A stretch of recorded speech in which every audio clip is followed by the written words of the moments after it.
На свечен начин, 496 полициски службеници од денес се во системот на полицијата. Тие се дел од генерацијата 2025-2026 и со полагање на свечената заклетва, тие отпочнуваат со работа. Денес стоите пред нас како генерација што успешно ја помина обуката, ги совлада професионалните стандарди и покажа дека има капацитет да ја носи одговорноста што ја бара полициската професија.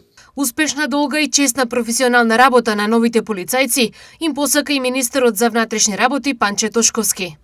Со денешната свечена заклетва не добивате само работно место, туку прифаќате голема одговорност и ја преземате честа да ја носите униформата која граѓаните ја препознаваат како символ на редот, законот и сигурност.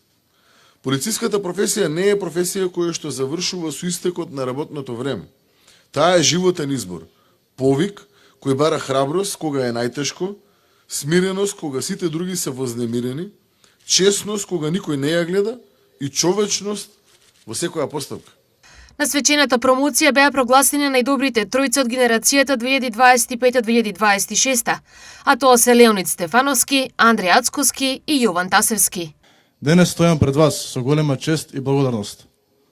Признанието што ми е дадено не го доживувам како личен успех, туку како признание на целата генерација 2025-2026. Тоа е резултат на заедничкиот труд, меѓусебната поддршка, дисциплината и станоста на секој кандидат што беше дел од оваа класа. Оваа генерација е прва со која успешно беше спроведен новиот модел на наменска основна обука, поделена на 3 специализирани модули. Обшта надлежност и сообраќај завршија 364 кандидати, гранични работи 78 и специјални полициски операции 54 кандидати.